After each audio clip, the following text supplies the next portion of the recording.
welcome. I'm your journalist slash host, Coriel Cooper with Sheen Magazine. Here with me today, I have Miss Solandia Hammond, better known as Sue Ham. And you are watching us live, Miss Sue. It's incredible to know everything that you've been doing, from your playwrights, your acting, being an author. Tell us a little bit about yourself for the people who are new to you, where you're from, and a little bit about your story. Cool. First of all, let me just say that Coriel is a dope name. All right. Thank you. And kudos to you for getting the first name, Solandia, right? Most people can't get that right. I better get it right. And also, thank you for having me on your platform. I appreciate the opportunity to inspire people, and being here with you today affords me that opportunity. So thank you. It is an honor to even have you give me the blessing to be here. So thank you. Of course, of course. Well, a little bit about me. I am a lover of God and of people, of course, a lover of the arts. I'm a storyteller. Definitely love inspiring people to be their best selves so they can do better and have better. Former Marine, mother of three. I am also a GG, grandmother of a 2-year-old. All right. Yeah, vibrant, energetic, brilliant 2-year-old who thinks he can outsmart everyone. And I'm active in my community and a real estate investor and a councilwoman. Jesus, I'm coming back to take some of these courses that you're teaching because I know there's a lot to be learned here. So for you, how did this all get started? Wow. Well, I've always wanted to be an actress ever since I was a child. I started writing, I think, about 12, 13 years old. I never thought my writing was any good, so I always hid it. But growing up in Williamsburg County, it's a rural place, which you're very much aware of. Not very much opportunity to act on stage. So instead of acting on stage, I actually joined the Marine Corps at 18 years old. And so I went off to the Marine Corps, did almost 9 years there. And the acting bug never left me. That creative bug never left me. So I was telling everybody, goodbye, I'm leaving the Corps. Next time you see me, I'll be famous. I'll be in Hollywood. That did not happen. I got a job, and it didn't matter what else I did. I still wanted to act. And so I came back home in 2003. And I realized that if I was going to be on stage and be able to bring stories to life, it would be up to me to create it. So I'm hoping that anyone who's listening to this or watching to this, that you take note of that. You have to create your way sometimes. So I actually wrote a stage play, and my producing partner and I, we produced it here in Williamsburg County, and it just took off from there. We produced a play in 2008. We did it a month later in 2009, and then 2011. And then in 2015, we were going hard consistently, doing 2 and 3 shows a year, different shows. So we weren't producing the same shows. Yeah, he actually challenged me to write something different. And it kept the audience engaged. It kept them interested. And of course, then COVID hits and it kind of shut the door on thing. And so I pivoted back into something I picked up in 2006, which was real estate. And I started getting heavy into real estate investing again. Okay. Well, I do want to back up and say a delay is not a denial. Come on, somebody. I know you said that it didn't happen. It just didn't happen when you wanted it to happen. Absolutely. But as you can see, it happened. It happened. Absolutely. And definitely want to say thank you for your service. That is something new that I learned about you as well. What was that like, being in the service, serving your country? I know you got everybody rolling out there. Yeah, it's so crazy. No matter where I go, I'm gonna be a clown. That's just who I am. That's who God created me to be. It was amazing because, being from a small place where the population is like 75% African American, it wasn't like I was exposed to Asian Americans, Hispanics, or a lot of Caucasians. So being in the military, it afforded me that opportunity to link up with brothers and sisters from different backgrounds and different upbringing and different cultures. And it allowed me to travel, which is something I always dreamed about because I'm an avid reader. And so I always use my imagination to pretend I was somewhere else, because around here, there's trees, and more trees. Yes. So being the Marine Corps helped to take my discipline to a new level. Now, my dad was prior military, so he didn't play with us. But the military actually built upon what he instilled in me. I was able to actually meet some great people, learn about teamwork, see the world, make some money. And it was a great experience. I realized that this world is bigger, and that everyone in your circle, in your town, that does not mean that that's who everyone in the world is like. Because a lot of times, we stereotype people and we say that this person's like this because that's all we're exposed to. Right. So the Marine Corps taught me that exposure is significant. Was it a culture shock for you? No, it wasn't. For me, I've always wanted to learn new things and see new things and be with new people. So for me, it was exciting. My dad was a drill sergeant. Okay. My dad was a strict disciplinarian. So for me, boot camp, 3 months of boot camp with females yelling in my face was like a cakewalk. And then after, boot camp, I loved being competitive, being physical. I love using my intellectual to be competitive. So, and just being able to work with a team, that to me was just amazing. I think the hardest part for me was swim qual. Ooh. Yeah, that was very terrifying. And so for me in boot camp, in order for me to get through that, every night I would go into the we called it the head. It was the restroom, and fill the sink with water and put my head underwater to get myself comfortable with being underwater. Because otherwise, if I didn't pass swim qual, I was going to have to go back home and tell everybody I failed Marine Corps boot camp. And they were already thinking, oh, you're a woman, you're not going to make it anyways. And I surely was not going to let that be the case. I know that's right. Wow. I can't imagine. So you did this every night, like. Oh, yeah. Jeez. So I had to get comfortable with the water. It was a mind over matter thing. And I was just like, I'm not going back home a failure. This is the only thing that's stopping me. I'm not afraid to shoot the weapon. I can run, the 3, 4, 5 miles. I can hike with the pack on my back, in my boots, with my weapon in my hand. I'm not going to let water be the reason. Like, and I'm going to let some water? Right. I'm not going to be able to do it. I hear you. So when you retired from the service, did you retire? No, I did almost 9 years. Okay. So decided I needed to pursue acting and everything, and got a job. I know that's right.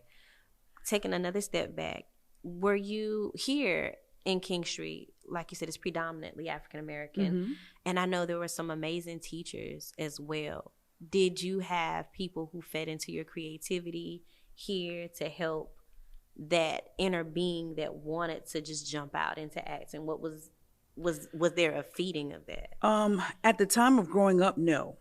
Because, I graduated high school in 92. So the thing of that time frame was you had to be in New York or California in order to be in acting. And when you told people back in the day that you wanted to pursue something in acting or entertainment, they look at you like you were crazy. You had to go to college and be something else, or you had to go to the military. So there were no mentors there. And I think that's the reason why I went into the military instead of really trying to pursue it. And the second thing was I didn't want to go to college. I was like, I want to make money. I want to travel. I want to do what I love. Right. So if I'm not doing the acting thing, then the only thing that's going to afford me this opportunity to at least get some of the things I desire was the Marine Corps. Now, when I came back home, in 2003, I didn't immediately start doing plays. I actually launched our first play in 2008. And what I can tell you, I didn't have mentors again. The way I learned the business was I started going to other professional stage plays that came within an hour. And I was sitting in the audience instead of really enjoying the show. I was watching the show, taking notes, trying to figure out what are they doing behind stage? How are they doing this? And I would go to like gospel shows singing and scope out bands and be like, you're going to be in my stage play. You're going to play for me. But there was no class. There was no Facebook. So there were no Facebook groups to partake in. I didn't know about any books. So it was a trial and error thing. And most of the things in my life have been trial and error.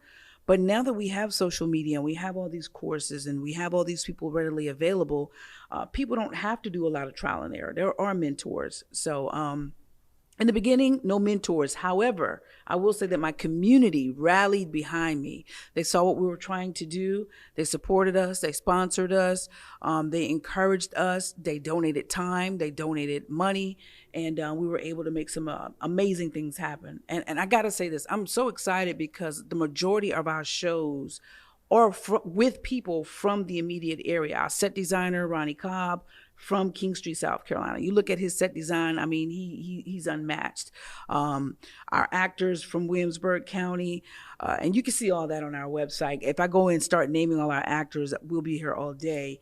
But we try to use people that are local, because I realize that when I was growing up, I wish there was a platform for me. I wish there were acting classes. I wish there was a play or a film, or more importantly now, someone to teach us behind the camera, because it's not always about the longevity is behind the camera. You know, camera operators, sound engineers, writers, directors, producers. And I wish I'd had that knowledge. And so because there was a void, and I learned how to do those things, I decided, hey, why not provide that service here in Williamsburg County for someone who may be growing up wishing that was there. Well, now we're here. You've done a lot, definitely. Through the grace of God. Amen to that. All praises go to him first and foremost. Come on, somebody. Yes, ma'am. So what else would you say contributed to the journey of becoming Sue Ham? Definitely my parents. I am of the belief that you know, I know that God gives us free will, but I do believe that there's a destiny for our life. Amen. So you can venture off of that destiny because of free will, or you can align with that destiny and really accomplish the things that you were created to do. So definitely my parents, definitely the desire that God put in me, allowing faith to take over fear. Because I'm not going to sit here and lie to you and tell you I don't. I still have fear, but I execute in spite of, you know. My teachers growing up, I'll never forget my teachers and my parents. You know, you're from this area. You know, they tell us manners will take you further than money. And I live by that. And manners and skills have opened the door for me. So community members, even to the point where people in Hollywood, I've been able to, you know, just be able to touch bases with them, and they're opening doors for me. I thank God. I thank God for a lot of local people, media people here, people that just share my stuff on social media. It's like if I go into names, I'm going to leave somebody out. But my community, Williamsburg County, I will never, ever be able to repay you for the support, the love, and guidance that you guys give us. I do not take that for granted, because there have been times I only had $5 in my pocket. You know what I'm saying? $5, and somebody will reach out and send a donation. There's been times I just want to give up, and somebody will send a word to me and encourage me. And so I will never get the big head. I will never say I'm self-made. You never, ever hear me say that. I will never, ever say that. I don't believe anybody's self-made, because along the way, somebody helped you on your journey. So contributed in some form or fashion. Absolutely. And I remember when we went to see the airing of Almost Christmas, and just how you had all of us and are just waiting for the film to play and waiting to see you. You were like, that's me. So I mean, just to speak on that for a little bit, no matter how big or small the role may be, please share with our readers how important it is to just be accepting and humble of those experiences. Well, first of all, you're not going to be given a lot if you can't do a lot with a little. And so David E. Talbot blessed me with a featured extra role in Almost Christmas. And I'm telling you, it was almost like I was about to win an Oscar. The way the town represented me, the way David represented me, the way it was amazing. He was sharing me all on his social media platforms. He was calling me out in his actors workshop classes. And to David and Lynn Talbot, I will forever be indebted to you. I thank you. But, you know, that did so much for me. Being from Williamsburg County, again, I keep saying that because you guys do the research, you'll see it's a small rural place. Very small. We got big land mass, about 932 square miles, but it's a small place. Basically trees, you know? And so, but I'm thankful for that because it heightened my imagination. But when one is living in a place like that and you have aspirations to work with people in Hollywood, you know, sometimes your light can dim, sometimes your hope can dim. And so what David and Lynn Talbot did for me by giving me that role, by allowing me to be on their social media platforms, by acknowledging me in Hollywood. I actually went to the premiere of the movie in Hollywood. And when David got up there and he said my name, I want to especially thank Sue Ham. And I was like, whoa, I got goosebumps right now. It did so much for my confidence. It did so much with just helping to build, on what I wanted to do. So I'm a firm believer in you will never get a lot unless you can do a lot with the little. So, I'm telling you. so get started and be thankful for everything that you have. Everybody wants to, I'm just going to say musicians. Everybody wants to sell 1 million records out the gate. Listen, everybody, for me, when I put my stuff on DVD, I want to, ideally, yes, I want to sell 1 million DVDs. But if I sell one, I'm happy, because do you know that people do not have to exchange their money for your product? So when you get one person wanting to exchange your money for your product or your service, you should be thankful. And when when you have gratitude, you're going to just go to a different altitude, which is just going to magnify the income that you got coming in. Amen to that. Amen to that. And let's talk about working with David Talbert. That, correct me if I'm wrong, opened the door and the opportunity of working with Steve Harvey, and you've got a chance to be a part of his platform twice. Well, actually, those were kind of different. They didn't connect the two, but it's just amazing how God just works it out, because it came like back to back almost. I actually did a video. And this is why I always encourage people to use social media and use their cell phones. You have money in your hand. I did a video with me beatboxing, playing around, and I uploaded it about a year before it actually went viral. A year later, it went viral. It hit World Star. And so I was like, you know what? I'm going to inbox the Steve Harvey show, and I'm going to send them my video and see if they'll let me be on TV. Okay. That was it. They had a tab that says be a guest on the Steve Harvey show. I sent them the video from World Star Hip Hop, and I had a producer calling me 20, 30 minutes later asking me to be on the show. Talk right. about lining up with your gift. I didn't make the show with the beatboxing video. She told me it had to go through 2 more producers. It did, and they shot it down. Mm-hmm. So they said, keep in touch. Send us some more stuff. Maybe, who knows? And I was just thinking, oh yeah, that's just producer bull crap. Right. You're trying to let me down easily. I'm good. You can tell me no. I'm going to keep going. Your no don't stop me. But I did what she said. I kept in touch. So I started sending her more videos of me doing motivational speaking, more videos of me doing a little bit of acting and everything. And then 2 years later, I get a call from the Steve Harvey show. And they said, hey, we know you applied. They were like 2 months ago. It was actually 2 years ago to be on the show. We would like for you to be on the show now. And so now I'm in a different, mindset. Right. And I'm like, is it for the beatboxing? And they were like, no, she didn't. Because here's another lesson. Because I didn't want to go viral or be put on a national platform as a Steve Harvey show for beatboxing, right. Because my business model had changed. And they were like, no, we've been watching your stuff, your YouTube, your website. That's another lesson. Get a YouTube, get a website. And we see that you do so much more. Mm-hmm. So we'd kind of like for you to come on and give advice. And I was like, whoo. They were like, we have to vet you. To get on this particular episode, we're going to vet you really hard, because we're not just letting anybody on. Next thing I know, they've said, hey, we're going to put you on the show. We're going to give you tickets. We'll have transportation lined up, hotels lined up for you. Boom. Did the show. As Maurice and my sister and I, Shanika Hammond Brown, were walking out, I said to them, I'm going to be back. 2 months later, I get a call. This time, I'm closer to the stage. My green room is bigger. And I'm closer to Steve, and I got back on the show. So, from Williamsburg County, baby. Okay. You better tell them. We're growing. We are growing. Yeah. Reaching out. And see, I used to love watching him growing up. Mm-hmm. That was my TV dad. Mm-hmm. Everybody looked up to Bill Cosby. When Bill Cosby was no more, I used to love watching the Steve Harvey show. That was my thing. Steve is the man. Now, my next biggest celebrity dad, mm-hmm. E.T. The hip hop preacher. You better say that. I love E.T. I love listening to his podcast. Mm-hmm. I love listening to the guys, just how they got started, because they always bring up the experience that they went through, from having everybody tell them no for their free events. Yep.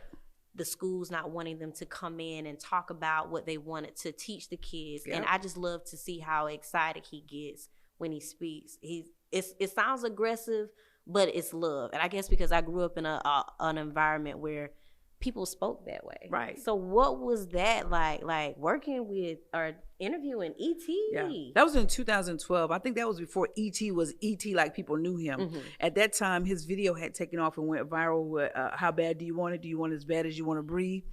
And yeah. And again, I have to just highlight Maurice Perkins because he's been so instrumental in helping me to achieve the success I have today. And he said to me, you need to interview E.T. And I'm like, who's a E.T.? I'm thinking about the movie, I figured you were going to say that. And he said, no, listen to this guy. So I'm listening to him. I was like, oh, I like this, And he said, you need to reach out to him and see if you can interview him. And in my mind, I'm never thinking, oh, no, this person is too big or this person is too busy.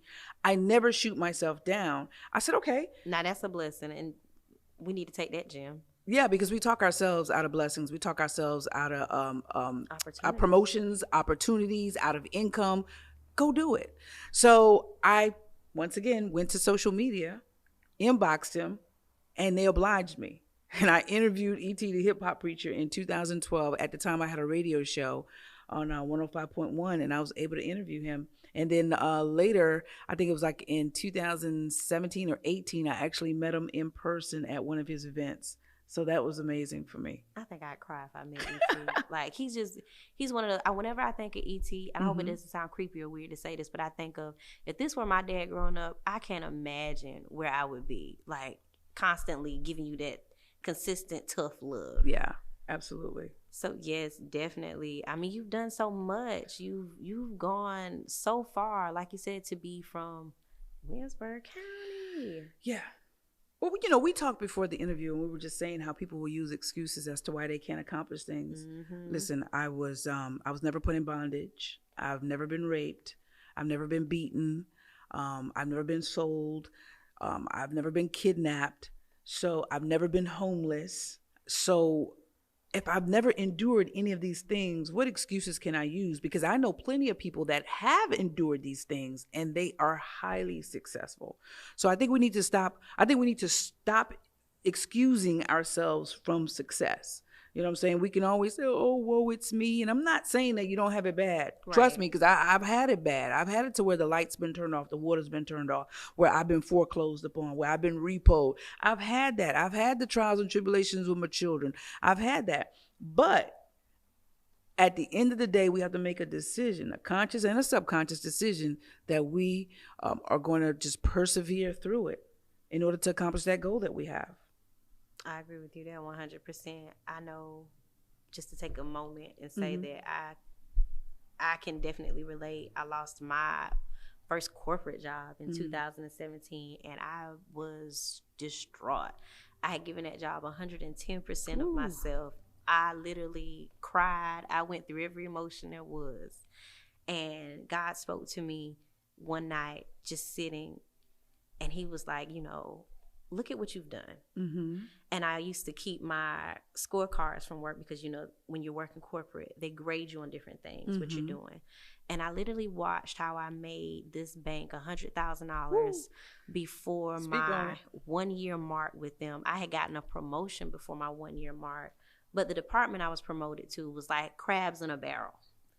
So I won't say I wasn't ready, but that experience taught me that this is not my end all be all. You got to get out of here.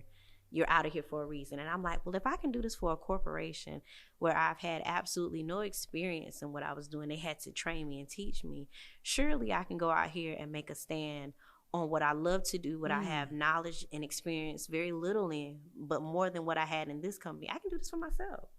What does Ash Cash always say? Bars. Bars.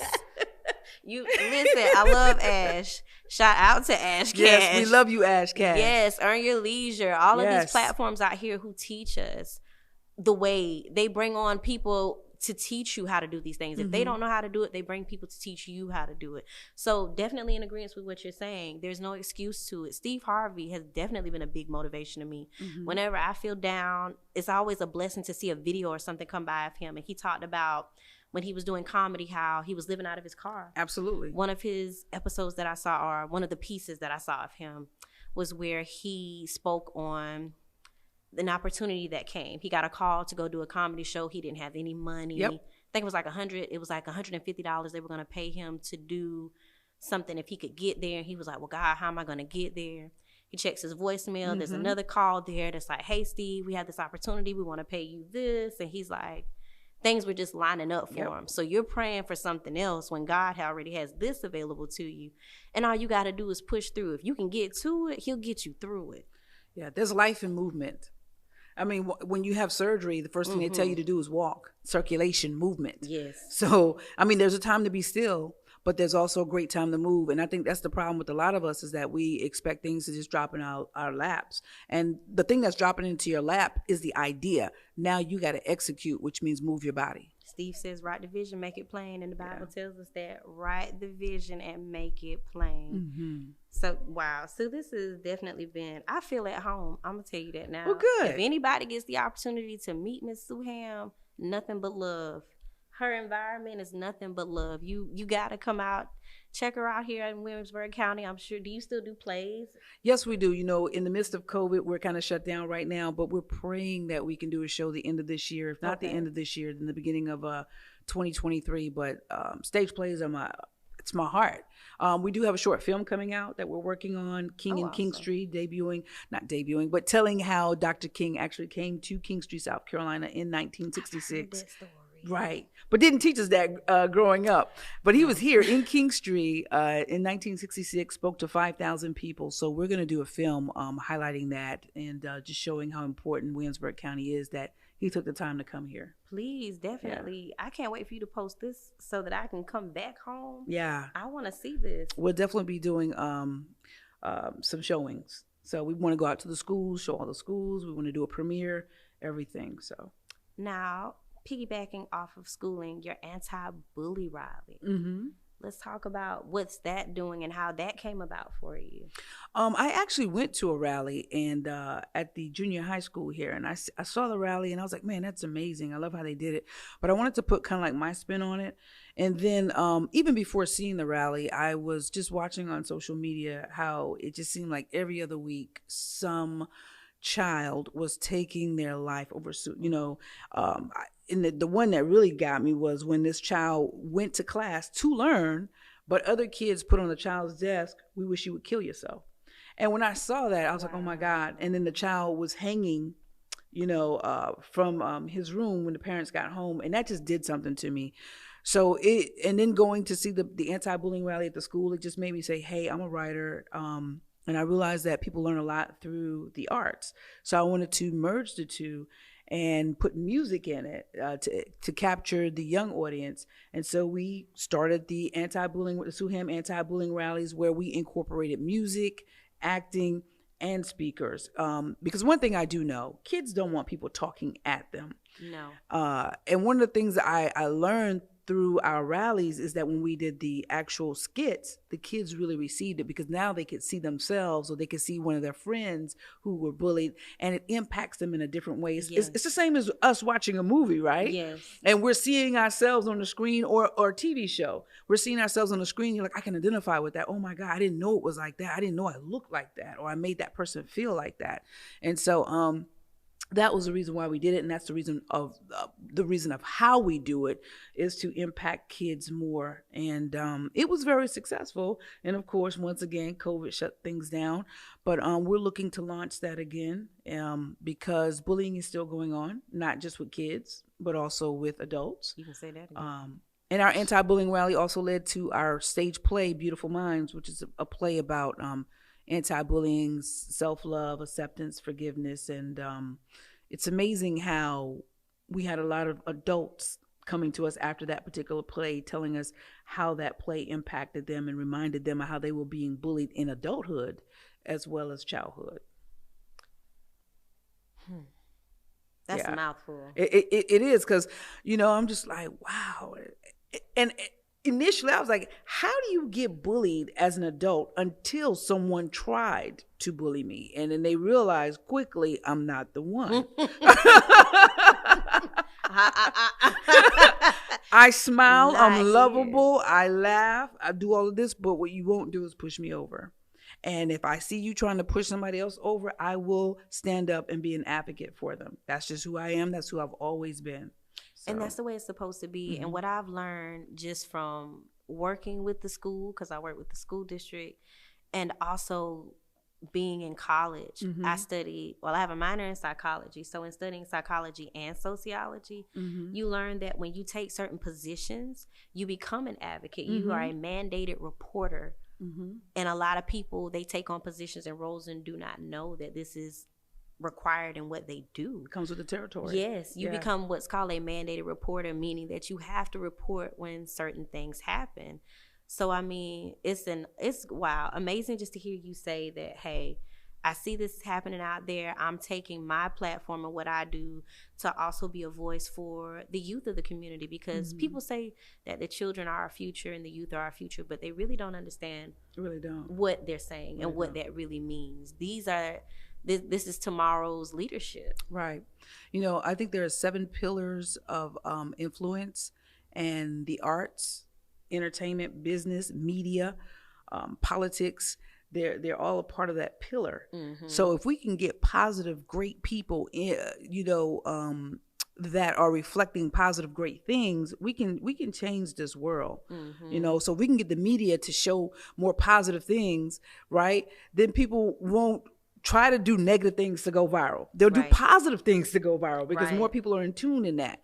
If we can get the arts to showcase how we should treat each other, then we will normalize kindness, and equity and fairness. When we can portray that in the arts and so on and so on, in the business, in religion, in politics. So for me, for the platforms that I am on, I feel a huge responsibility to do that. Am I always going to be right? No, but I'm striving to do the right thing. If I misstep, I have no problem with saying, hey, I messed up. Please forgive me. Let's try this thing again. Let's go a different route and find the solution that we need. That's the best way to do it. And that's how you learn. I mean, what they say, you got to fall in order to know where the mistake is made, or where the mistake is, to learn from it and grow from it. So this has definitely been a great experience. I want to thank you for your time. Thank you, hon. And definitely let our people know where they can reach you. Well, yeah, sure. For everything, you can go to suham.com. Anything dealing with the arts, suham.com. If you're looking for more on real estate investment, you can go to moneywithrealestate.com. And all of my social media platforms are connected on both of those websites. Thank you again. Thank you. You can also find this interview on our YouTube under Sheen Magazine. You can subscribe to our www.sheenmagazine.com for our digital subscriptions or for our printed subscriptions. Again, this is Suham here with us live, Sheen Magazine. I'm your host, Coriel Cooper, and your journalist. Thanks, guys, and we'll see you soon.